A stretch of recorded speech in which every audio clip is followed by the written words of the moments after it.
Welcome back to the X-Ray Podcast. So apparently, there's been some news development that as soon as we're getting ready to tie up the end of the day of this live stream today, but apparently there's been an active shooter in Midtown Manhattan on the East Side. Um, so it was happened today on July 28th, 2025. A tragic active shooter incident unfolded at 345 Park Avenue, a prominent office building in Midtown Manhattan on the East Side, housing major organizations like Blackstone and National Football League, the NFL. The shooter, identified as Sean Devon Tamura, a 27-year-old from Las Vegas, was armed with an AR-15 style semi-automatic rifle, and he reportedly wore a bulletproof vest. The incident began around 6:30 p.m.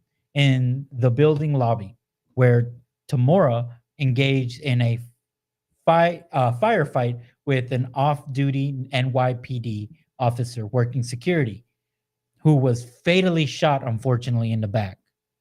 Tamura then moved to another floor where he also unalived three civilians and ultimately reached the 33rd floor, where he unalived himself with a self-inflicted pew wound across, um, according to the law enforcement sources. So we're going to show you a picture, as you can see in the screen, of this individual. Apparently, it looks like this individual was, of course, wearing from sources that he was wearing a Free Palestine shirt, and he was, I believe they think it's a Muslim. I'm I think that's what I read on Grok. But it's sad that basically four people were unfortunately deceased, and I believe it's that police officer who was shot in the back, and three regular civilians. And I think this is a very tragic moment and unfortunate that this happened, especially when some people probably were just getting off work because it's happened at 6:30. And here we're about to show the 11 Newsroom with some really serious breaking news. What we're hearing now is an active shooter situation in Midtown Manhattan at 51st and Park Avenue, or between 51st and 52nd. From what we know right now, one of the victims is the police officer who was shot. We're also hearing that there are at least two other victims. At least one of them, we're being told, is a civilian. So at least one police officer, one civilian shot, and then there's one other person. We don't know exactly what their status is or isn't. The victim's taken to Bellevue. And so it's just very tragic. Um, but what it sounds like, this news right here was a little late, but yeah, I will continue to watch it. here we're gonna continue watching it right now.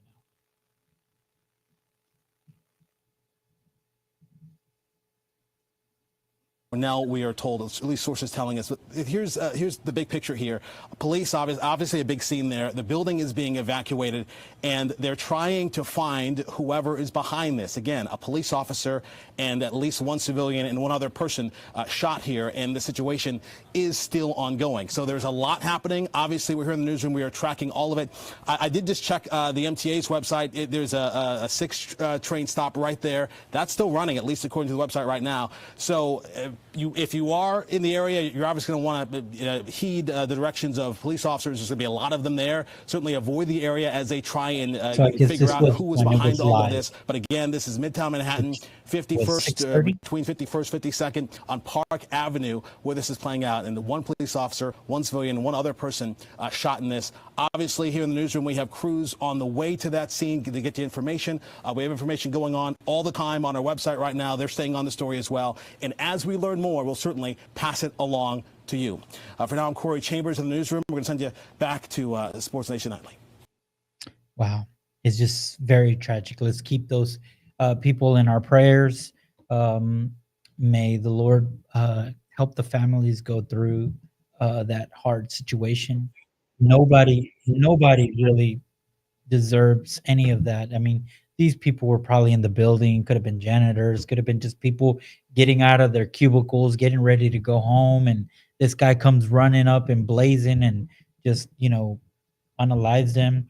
And I guess we have people here that are speaking from the building that actually came out. Okay, so we'll tune that in right now. Just bear with us for a second.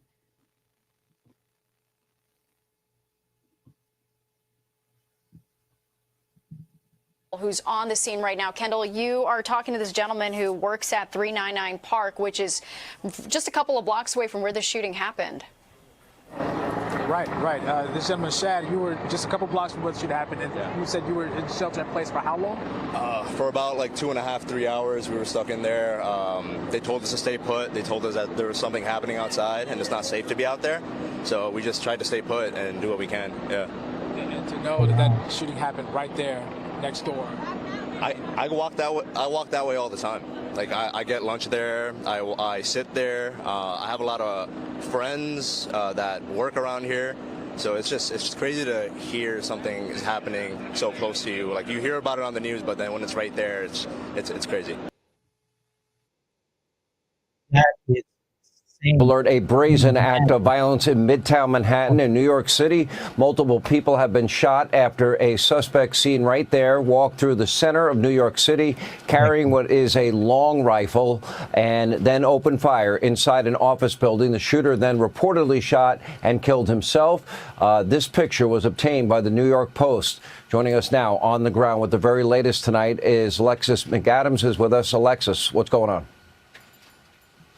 Hey, Sean. So I just want to set it up for people who are watching at home and show what's happening in Midtown Manhattan after this happened. So I'm going to show you over here. You can see the crime scene tape, and then you can take a look at that building that's just down here in Midtown. So what we know is one cop was shot and killed, okay? She was a female NYPD cop who was working security. We also know 4 other people, according to NYPD sources, Sean, were killed inside of that building. That means people that were there to work, okay? This happened 6 o'clock, 6:30 today in Midtown. People were in that building. They were working hard. Most of the people in finance, which was also in the building, don't leave until way later. So this guy goes in, according to the NYPD sources, goes in down here with this long range, I guess a long rifle, and opens fire. First, he shoots one officer in the lobby. That's the female officer who was working security. I'm told, she was working this for extra hours, extra money, and she gets shot and killed right in the lobby. Then he goes right up into this Midtown Manhattan skyrise, going up the elevator. I guess he didn't need a key card, according to witnesses,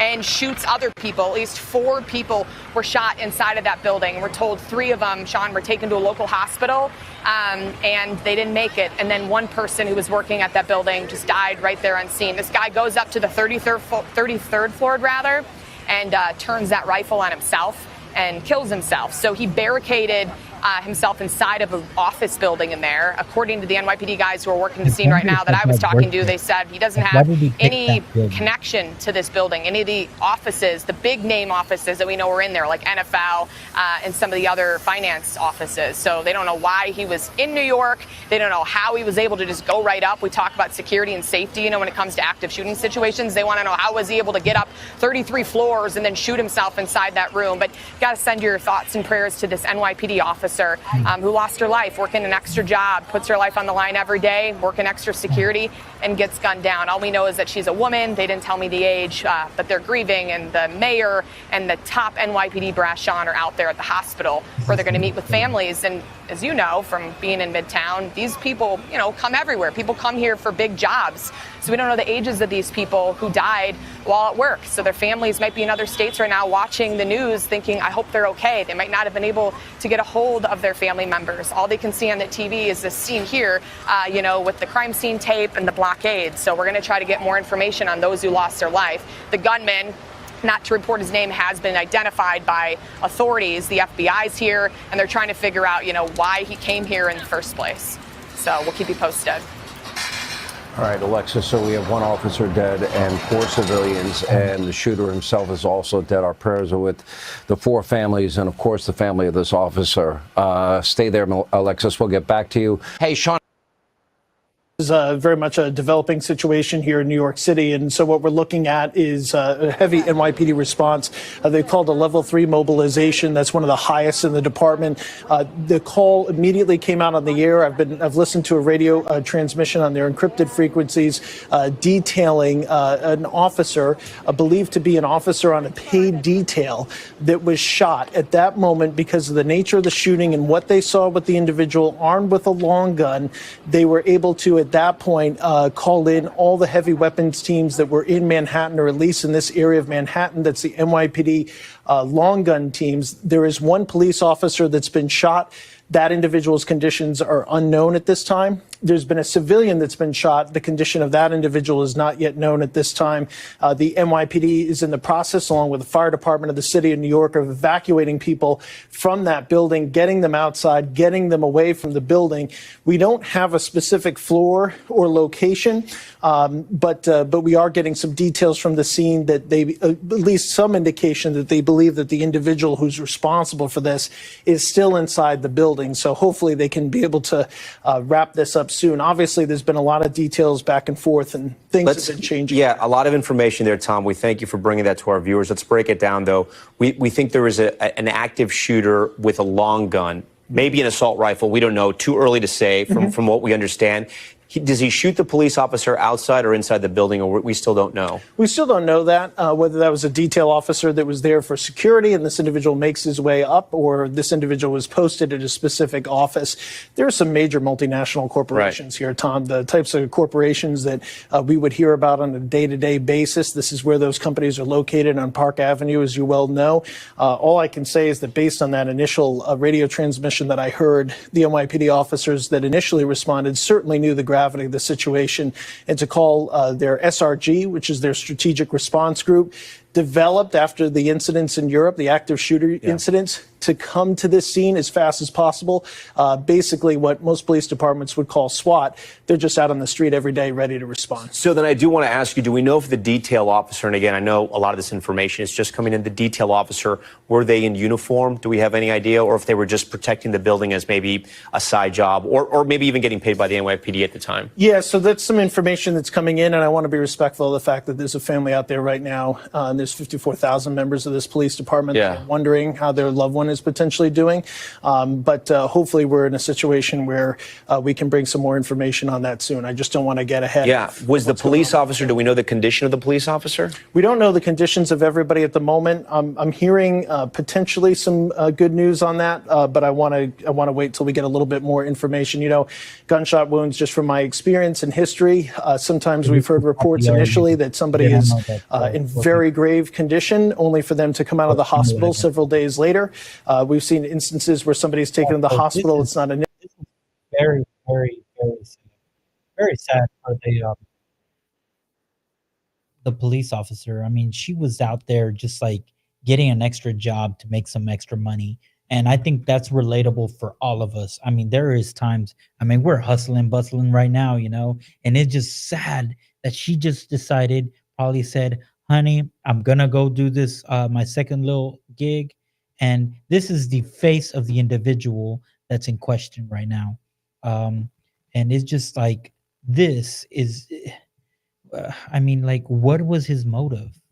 I mean, it looks like he has like a football. I mean, is he upset that he didn't get drafted? It says his concealed firearm permit was expired, which, okay, so that just means he I guess at one point bought it legal. Oh, yeah, he said, oh no, 2023. Well, that's what Grok said. You know, when we looked it up in Grok, if you can pull that up, I guess it's very sad. I think it's underneath this one. It's just sad that see if you scroll down. Oh, there you go. It's just very unfortunate and sad for the family of all the victims as well, but also, can you believe it? You're just there working, minding your own business, and then this happens. This is just like, this is terrible. See, here it goes. You know, he had expired private investigator license and concealed carry permit for the handgun, though he used a rifle in the attack. The motive remains under investigation, with law enforcement exploring various theories. Unconfirmed reports from ex posts suggested that the suspect wore a pro-Palestine T-shirt or was described as Middle Eastern, but these claims lack corroboration from official sources and should be treated as inconclusive. So my previous comments about him probably being Muslim is inconclusive. So disregard that. The incident classified as the 24th, and it's just very unfortunate, man.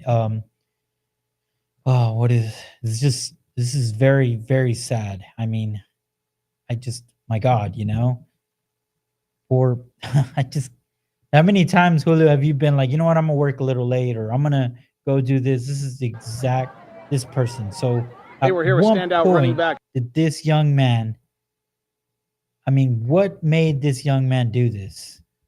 I mean, something must have happened. Yep.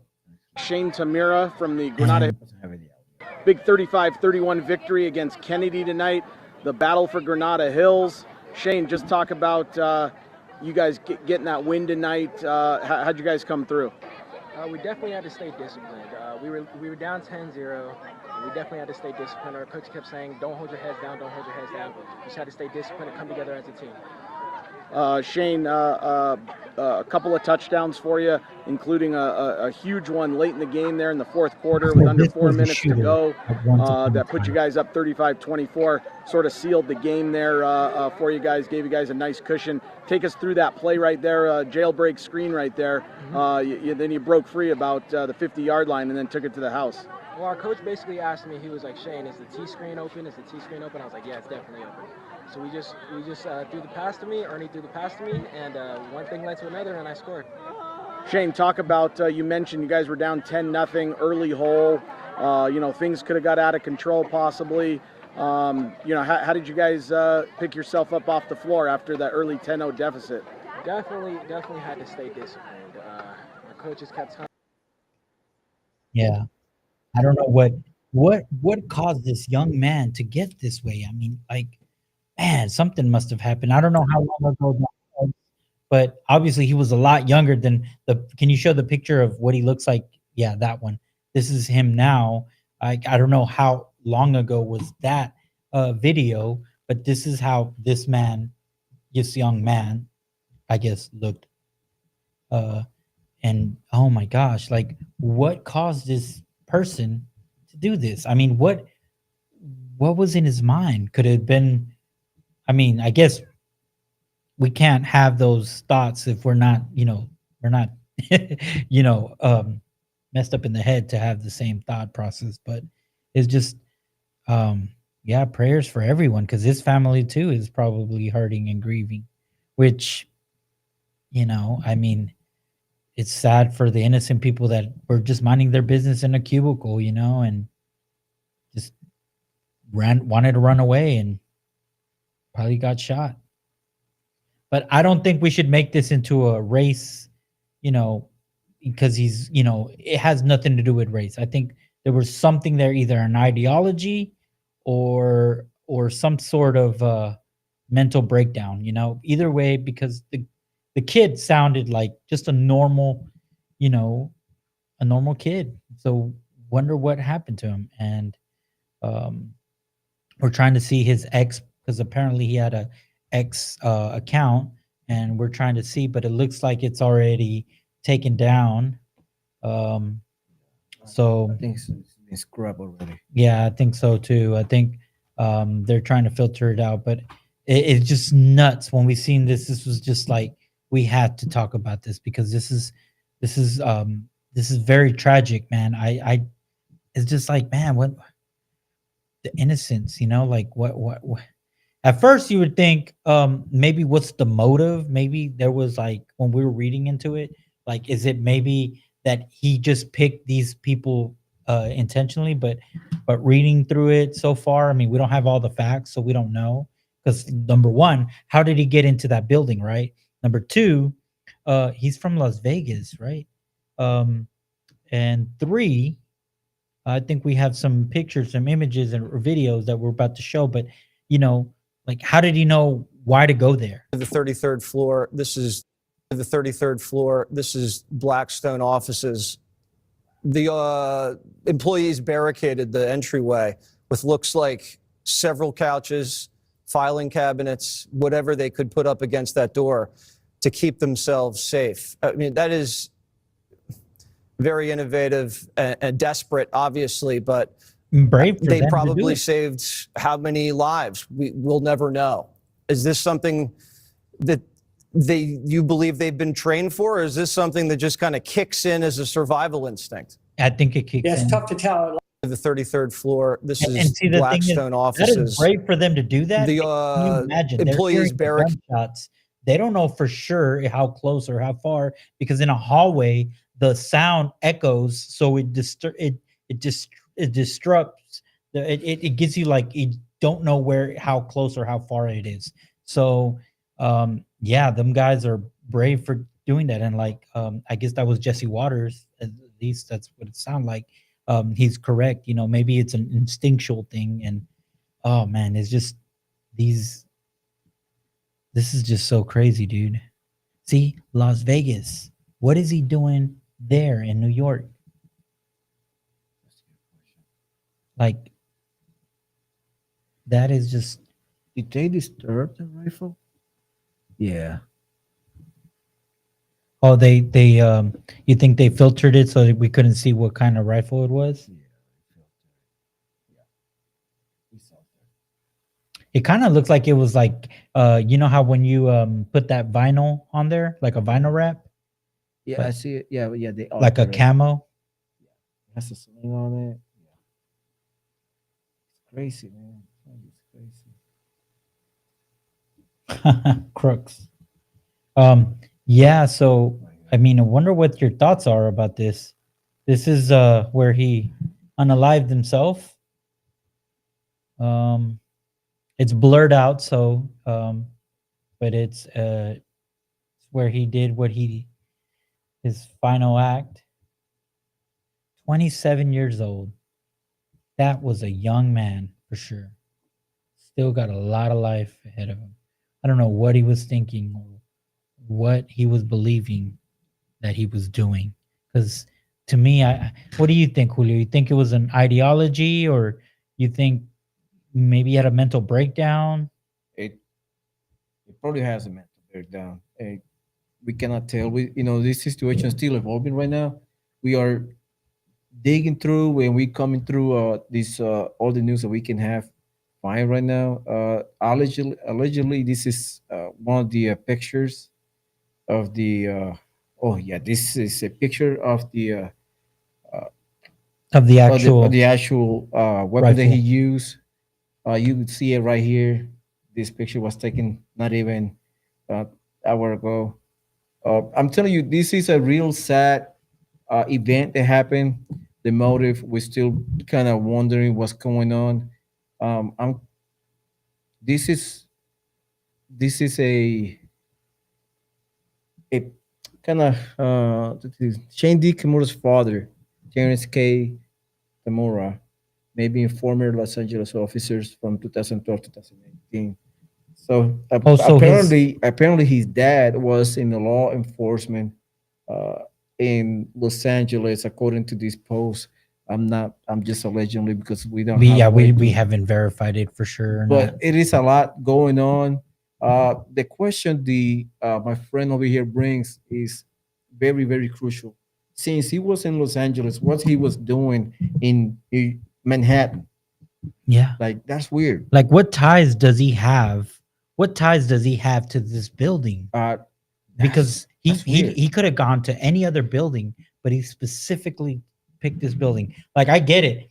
Maybe he knew about the NFL. Could it be that maybe he's upset that he didn't get picked? I don't know. I mean, I'm just saying that because we just see videos of him when he was younger playing football. Maybe that has nothing to do with it. Again, this is all speculative, because we have no information. We have no, and we probably won't. I mean, I don't know if I'm thinking this guy probably might have a manifesto. Yeah, this is a post on somebody that we were talking about why what could be happening. And I don't know. This is a ChatGPT. We just allegedly. This is not a factual event. But let me play this video for you guys so you can see what is going on, what is floating around in the internet right now. Let me unmute it real quick. Okay, let's play that video. Is there audio? There's no audio on this. But okay, so he's asking. So, Tamura. This a lot. I'm telling you, this is a lot going on. June 2020, June 14, 2022, exactly 707 days. Wait, what?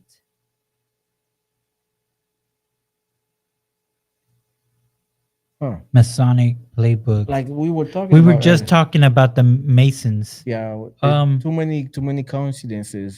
So that okay. So now we're jumping into what Candace Owens, when she talked about the book, and where it talks about MK Ultra. He did go to the 33rd floor, and there's always something with threes. So we were seeing that. But again, I mean, man, what caused this man? I mean, he looks like a regular guy, dude. What happened to him? Man, that's I don't know, man. This is crazy. But you know, what caused him to go to this exact building? You know? And it's just, I don't know. It's heartbreaking. Yeah, this is very, and I feel I can't help, because we know the story of that off-duty cop. Like, she was just doing some like an extra job, and you know, now the family won't have her to come home no more. All right, on to some breaking news in New York City we've been following, where at least 5 people, including a police officer, have been killed in a shooting in Midtown Manhattan. This is a live look on the ground. There is still heavy police presence at this hour. And here is a chilling photo of the suspected shooter moments before he walked into a high-rise on Park Avenue with an AR-style weapon and opened fire on the 33rd floor. He's been identified as Shane Tamura from Nevada. Law enforcement sources telling CBS News the suspect fatally shot himself. The building is in a busy area of Midtown. It's a short walk north of Grand Central Terminal. New York City's mayor says multiple people were injured. We will certainly stay on top of this breaking news. Man, that's crazy. I know. That's crazy. I know you know my friend Robert here been talking about a little bit extensively about this situation. I'm over here on the side scrubbing the internet, trying to find more info about this guy. And I'm about to go. I'm gonna let you back with Robert. Give him a little break. But I will go back to Facebook to find out what's going on. And right here is the mayor? Oh yeah. no, who is it? No, it's the chief. Yeah. Let me go back and see if we can get more info. Here's another video here. At any given time. All right. So, Brian, stay with us. The former deputy director of the FBI, Andy McCabe, is with us as well. And Andy, I just want to ask you, you talk about a 44-story building, as Brian is reporting. And what John Miller just said, there were a few things that really stood out there. Among them that they do know what he looks like. Sunglasses, mustache, male, possibly white. And that they were already able to identify various parts of the building where they think he is right now, from 911 calls and also possibly a video on those elevators. But they were able to move that quickly. And John said they're focused on various floors in the upper parts of the building. Now we don't know his status right now, if that's going to end up being where he is, but they have moved incredibly quickly. They really have. And, let's be honest, this is the largest, best trained, best staffers at any given time. All right. So, Brian, stay with us. The former deputy director of the FBI, Andy McCabe, is with us as well. And Andy, that's what we have right now for the moment. Let me stop this stream so we can have a full picture. So All right. Yeah, we're gonna keep going. We got more info to come. It's still developing. So I'm through Facebook right now trying to scrub to see what we can find uh new uh for you guys, because there's a lot of stuff going on. I'm trying to find his actual Facebook profile so we And I can I think, to give you be honest more with you, context. I think a lot of that's already been scrubbed off, because Why is being scrubbed up so fast though? just That like crooks. that's my question. Why is And they the scrub it? sad thing is that if it is scrubbed out, if they canceled his thing, um, either the family did it, which at the same time, that's something, I guess. Why would they do it? I mean, I guess to spare the family's reputation, I guess. I mean, I don't know. I mean, he's not alive to need this to be scrubbed away, so I really don't know. But yeah, that's kind of a red flag why we can't find anything On him, yeah. on him right now, and which we probably could have if we would have jumped maybe 10 minutes earlier, but we were just finishing this live stream when this was going down. But man, it's just very, very sad. I mean, I don't know, I guess. Do we is that the mayor? I'm surprised they're not talking yet. They should be out here, you know, especially with an election going on. You would think they would be all up on this right now. But again, it's very, very sad, you know. It's like, what is, you know, somebody from Nevada, Las Vegas, is in Manhattan in a specific building, in a specific floor, right? I just don't know. Oh, was this a video? This is audio from the police officers. Let me put this put it right here next to people so people can listen to it. Yeah. This is the audio of what happened today. Lieutenant, one male shot, 33rd floor, EMS. After 10.0, that's on perp. What's his holding description? No perpetrator description at the time. The floor is not clear. We are clearing the floor at the time. Wreck the wreck. Are you guys able to look on the camera and see if the clothing description is the same? Central, straight at multiple victims shot. Stairwell Y, 33rd floor, multiple victims shot, Central. Perp still may be on scene, unaccounted for. 33rd floor is not secure. The floor is... That is them sweeping the floors, making sure it's safe for them, clearing it, making sure the shooter wasn't there. It's just unfortunately that, I mean, that poor woman lost her life, and it sounded like she didn't even have a chance to confront him, or she turned around and run away. Oh, here comes Mayor Adams, right? Yep.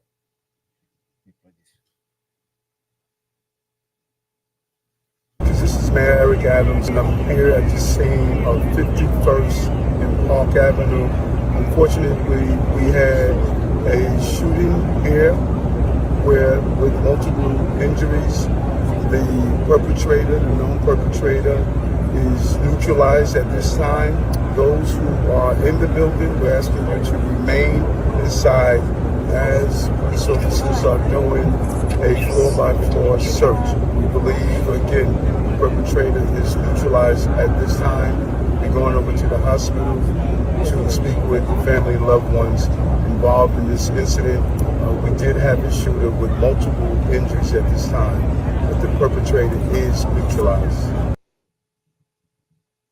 Yeah, see, it says, according to Chat GPT, which, I talked to her, I call it her, like this. It says, I searched X on the web for information on whether Shane Devon Tamora's social media accounts were taken down after the NYC shooting on July 28th.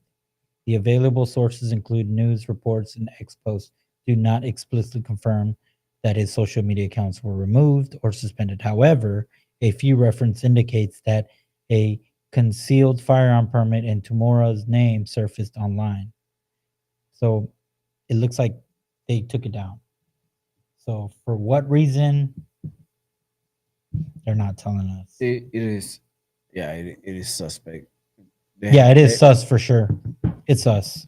I mean, let us know. I mean, are we the only ones thinking like this? I know. I mean, you would think that they would at least, let us determine what is Helicopters going on. overhead. You can see that we can't get much closer to the scene than where we are right now, but you can see there is quite a large response. A lot of police officers, FBI agents have responded here to this shooting where we are confirming that the shooter has been taken down, a lone shooter as described by the NYPD. I want to walk you over this way so we can get a little bit better look. You can see that they have some stretchers here, Jesse, and we just heard from Mayor Eric Adams, who said that there are people in that office building here in Manhattan who were shot, and they will need some medical attention. So that is what is happening right here. These stretchers, as well as emergency personnel, taking anybody who was injured. The numbers of how many people were hit is still developing. We are hearing at least 2, but we're also seeing preliminary reports of much more than that. 6 is a number that has been thrown around, including, of course, an NYPD officer just over a year since the last fatal NYPD officer shooting with Jonathan Diller. We pray that the NYPD officers are okay. They're telling us that we got to get on the sidewalk, Jesse, so we'll walk over this way. You can see some more of the stretchers here as FDNY is on scene.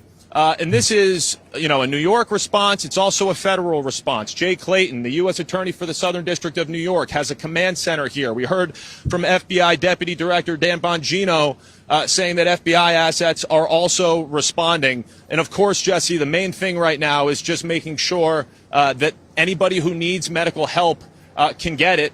As you see, it looks like some supplies on top of that stretcher here is being brought over to this staging area. As this is still very much an active scene. Again, helicopters overhead, several city blocks are blocked off right now.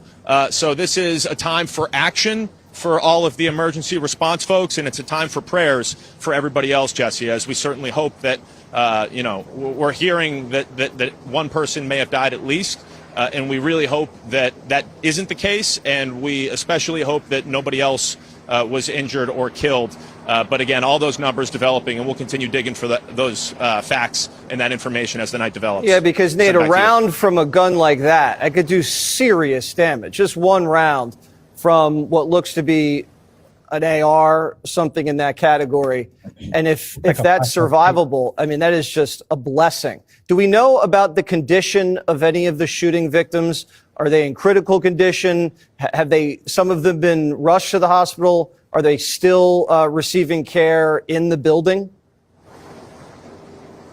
So we don't know the exact conditions, Jesse, of the people who were shot, but those, the second and third part of your question, we do have some information that the authorities are going through the building right now and gathering anybody else who needs help. And we also know that people who are injured are on their way to the hospital right now. Mayor Adams said that he's actually going to the hospital to speak with families and victims. And as we evaluate what we know about this shooting, and of course there's so much that we don't know, but as you've been talking about on your show, this is, an office building with some really big companies, financial firms, the NFL headquartered here. And the first call about this shooting came in at 6:30, and you have to wonder about the motive, and if those companies and financial firms that operate in that building were part of the motive, or if this is something else. And obviously, we don't want to speculate at this point, but it's fair to ask those questions. As right now, again, the effort continues to go through that office building and make sure that anybody else who was injured gets the help that they need. That is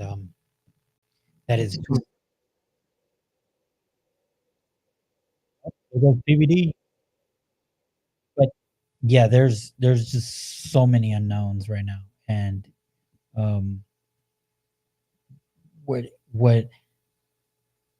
wonder what it's just, what is this guy's going through his mind when he did this, man? I mean, people, this is just, it's sad. You know, it really is. And to me, I think that we need to gather all the facts, but I just don't like the fact that they took down that guy's social media. Oh, suspect's vehicle was registered in NYPD Nevada. police officer Didarul Islam, 36 years old, 4 years on the job. Officer Islam was married with 2 young boys. His wife is pregnant with their 3rd child. He's assigned to the 4-7 precinct in the Bronx. He was doing the job that we asked him to do. He put himself in harm's way. He made the ultimate sacrifice, shot in cold blood, wearing a uniform that stood for the promise that he made to this city. He died as he lived, a hero. I want to extend my profound sympathies to all of the victims and their families, and to the brave NYPD cops who today lost a brother. There are still many questions that we have to answer, and we will answer them. But for now, our city is in mourning for the innocent lives lost. May their memories be a blessing. Pat. Wow. That is happening right now live. Oh, this is Patrick live. Hendry, president of the PBA. This is a devastating night for our city, for our police department. Pure evil came to the heart of our city and struck innocent people. And one of our police officers who were protecting those people.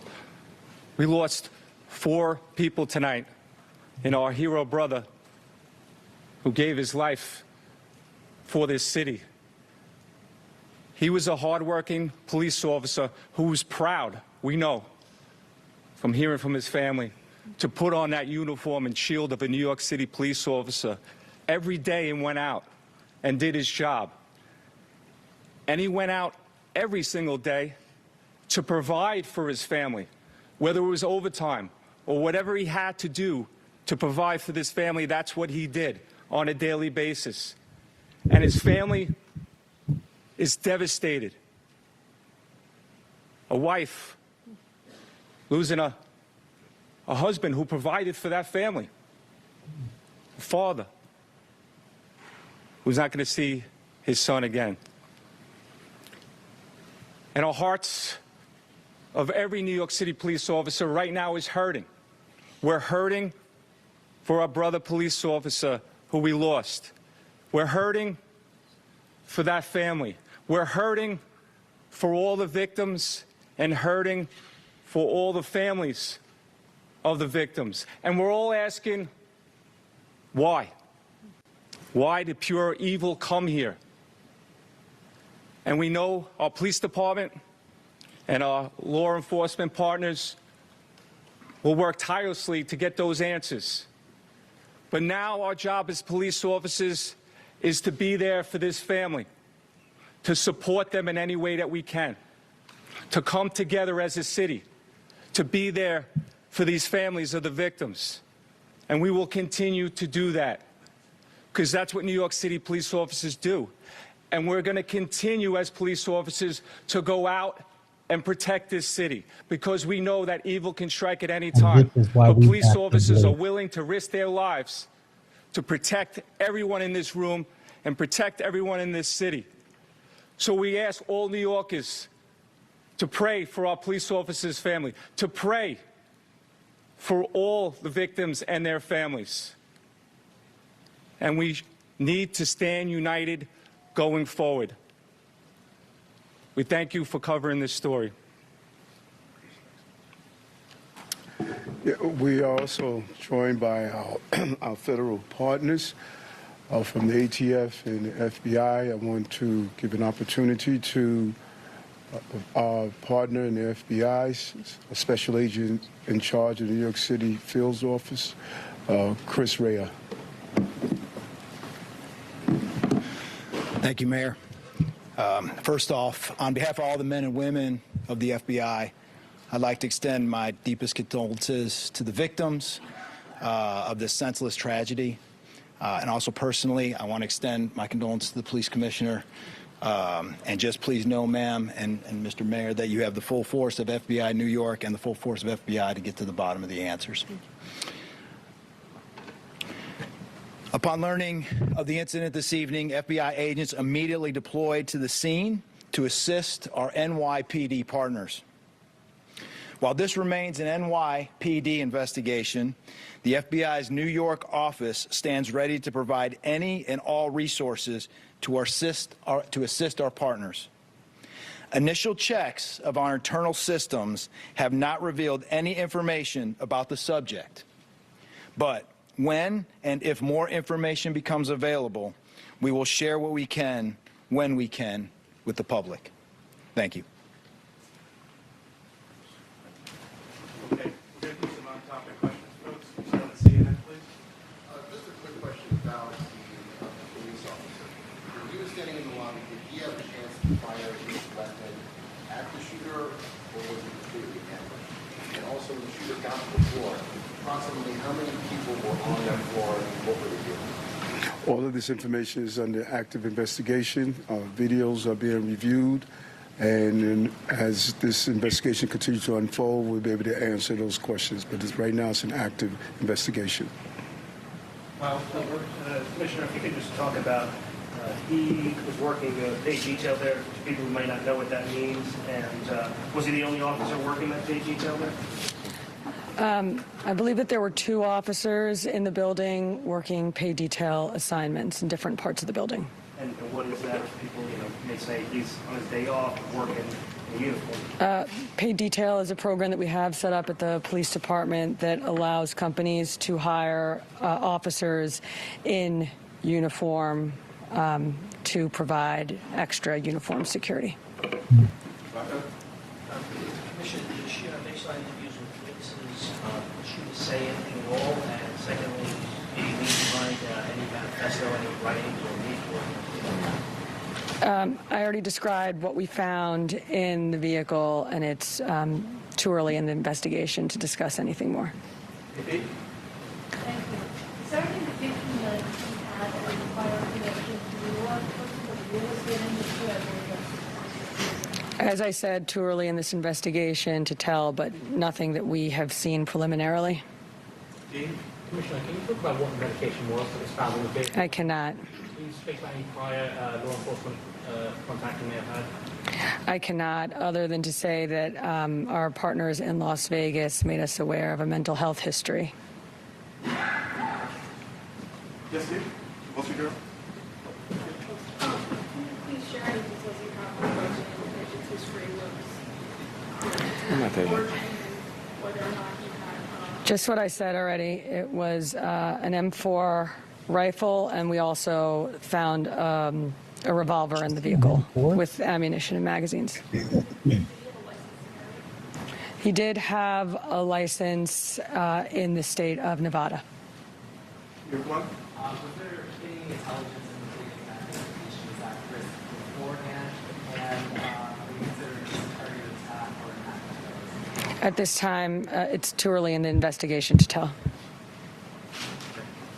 Thank you, everyone.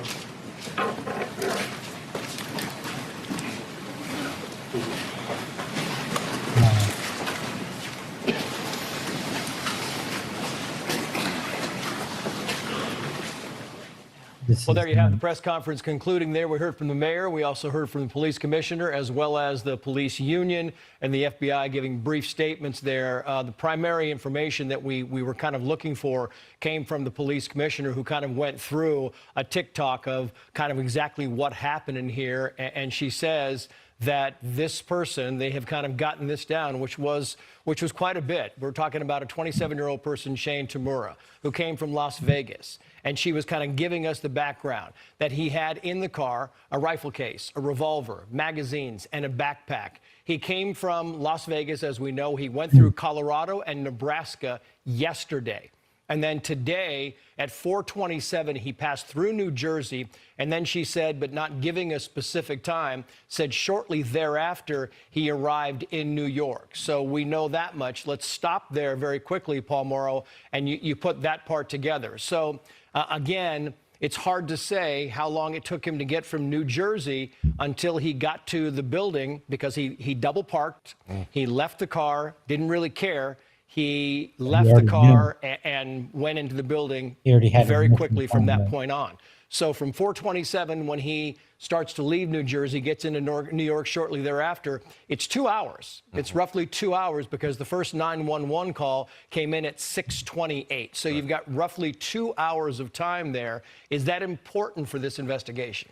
You know, I don't know if it is or it isn't. I will say this, though. It is not inconceivable that you were in a town in New Jersey and then you came in during the rush hour period into New York City through either the Holland or the Lincoln Tunnel, likely, and to be stuck in traffic before you got up to 52nd, 53rd Street on Park Avenue, and for it to take you 2 hours. Because remember something, on a lot of those rush hour periods, they close one of the They have inbound somebody lanes to get more handcuffed right people there. out because everybody's leaving. So he might have just ran into that kind of a friction, and it took him that long. It looks like this guy left Vegas with a mission, drove straight here. It looks like only a day and a half, 2 days that he was driving, so it looks like he barely stopped. They'll be looking to see, did he overnight in a hotel or something like that? But I think what we're starting to see coalesce is a narrative of somebody with some slipping down mental issues, has the gun license, has the opportunity.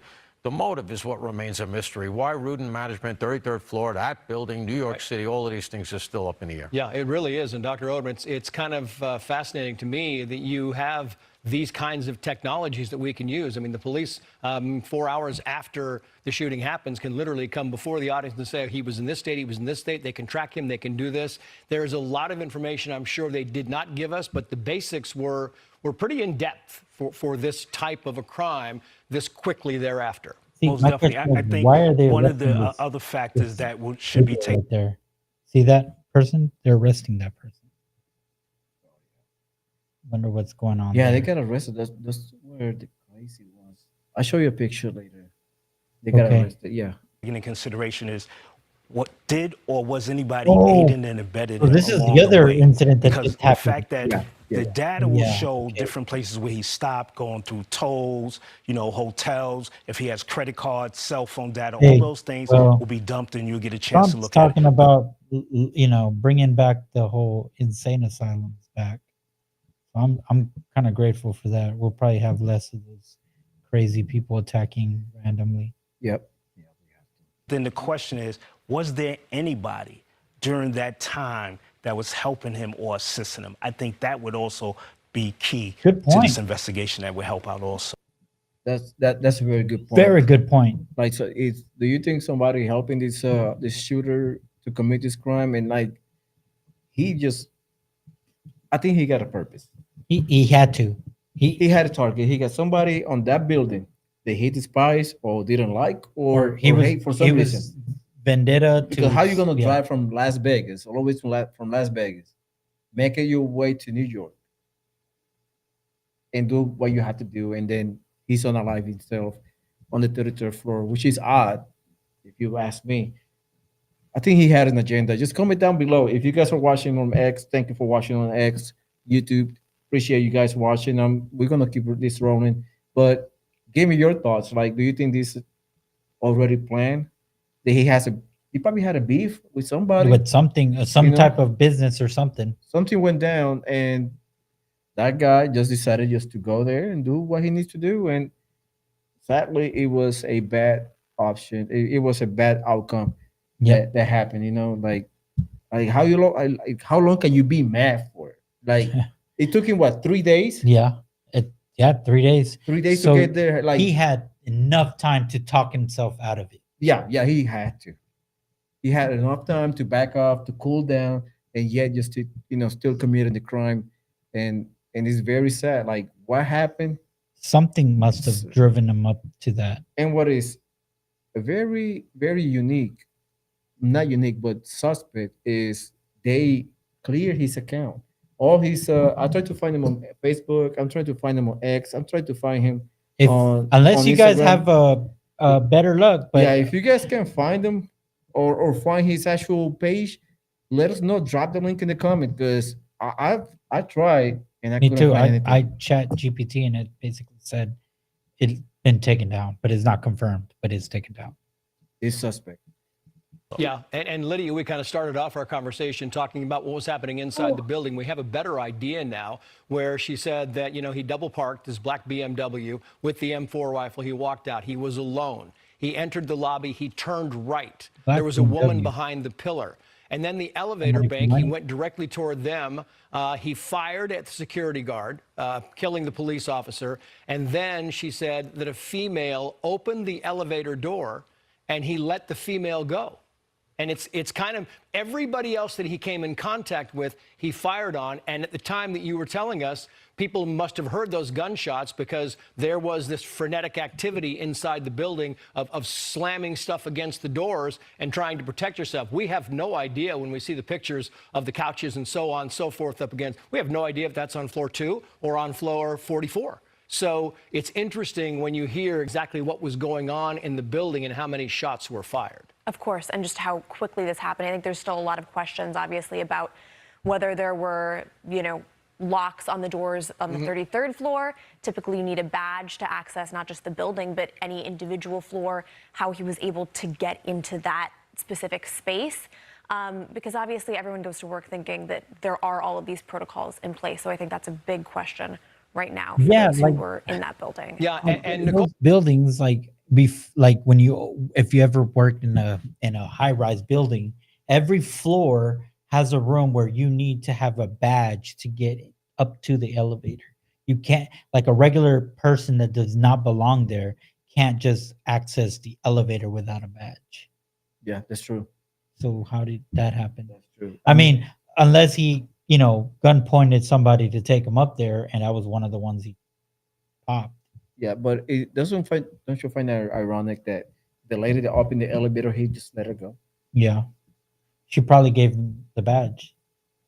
She probably could. Yeah. Yeah, she probably could have. Either way, he had to have a badge to go up the elevator. And I'm just speculating because typically on those high rises, that's how it works. There's a badge you can't just go into an elevator and push the buttons. Even though if you just employee, you probably cannot access all the floors. Exactly. Yeah, because each floor, I'm sure, is rented by every person. You know, it's like it's a different entity. Yeah, exactly. Different company or something. Absolutely.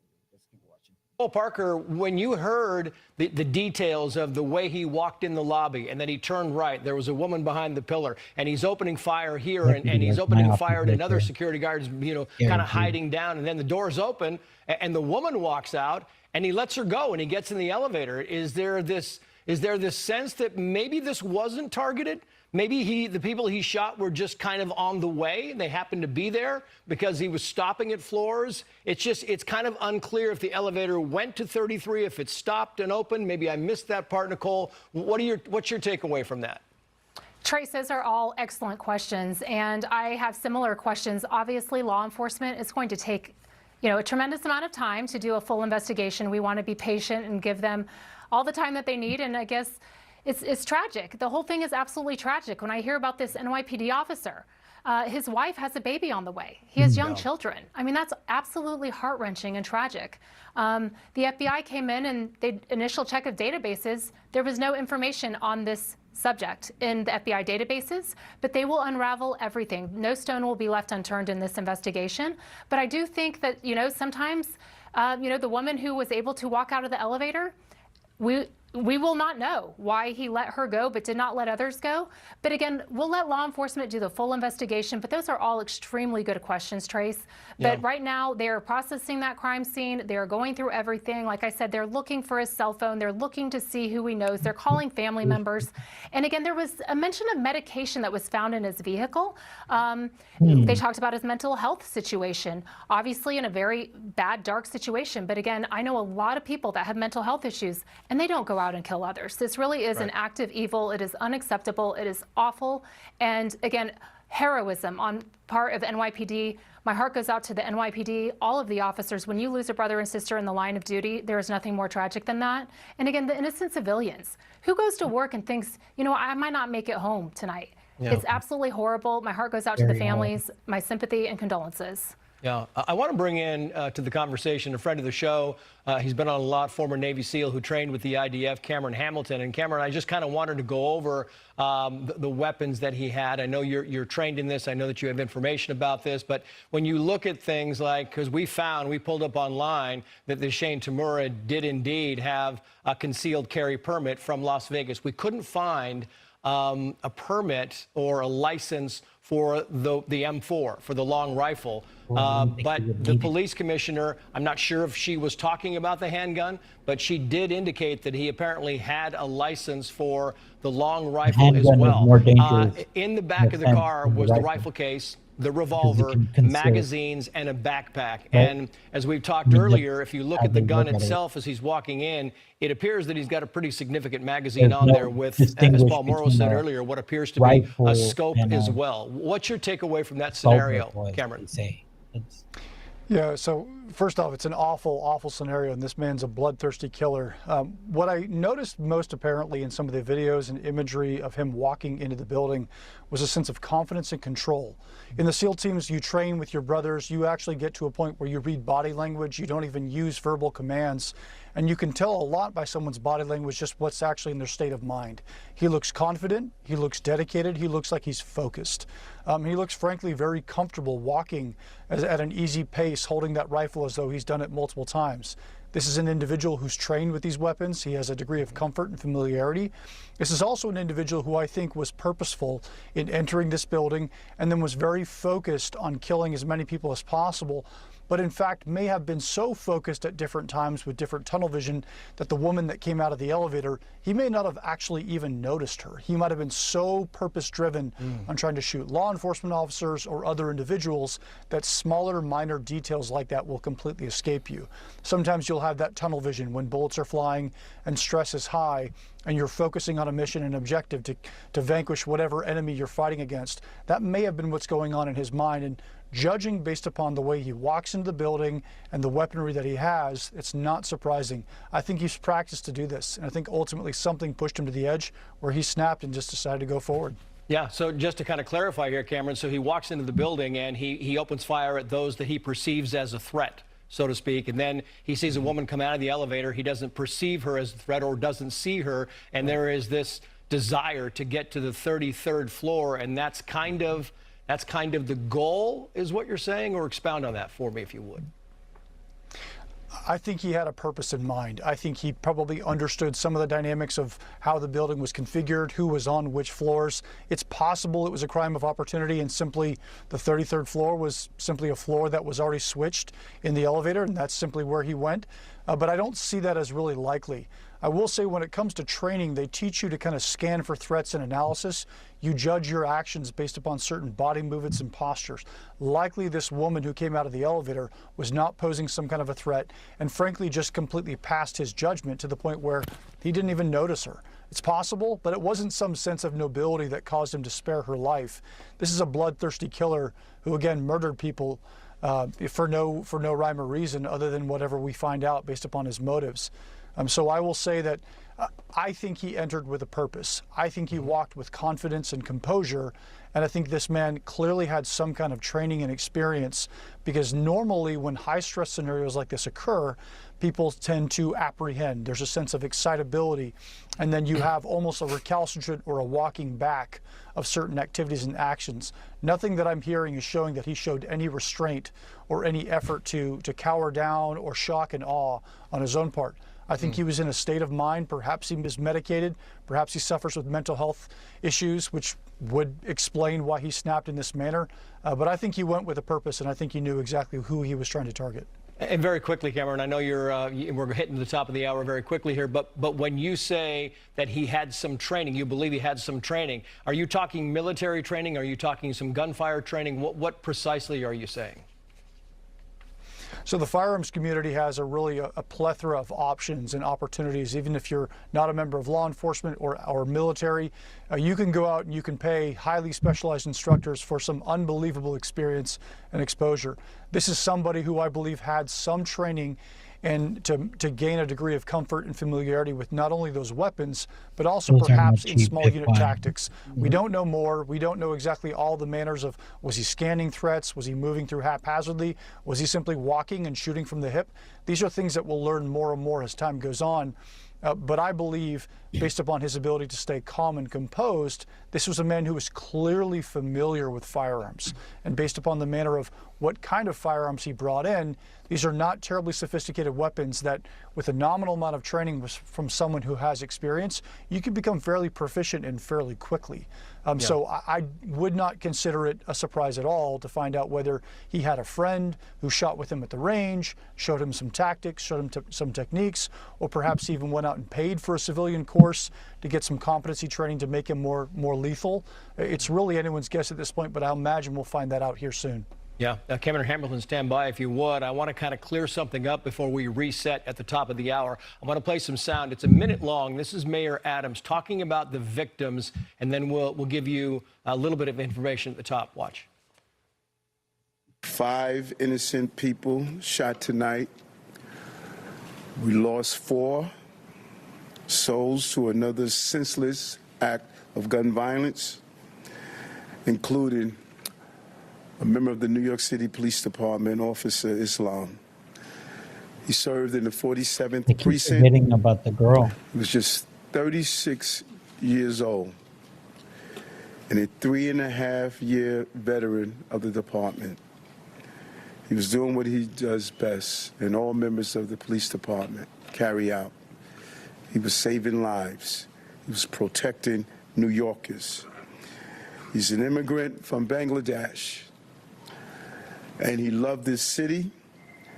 And everyone we spoke with stated he was a person of faith and a person that believed in God and believed in living out the life of a godly person.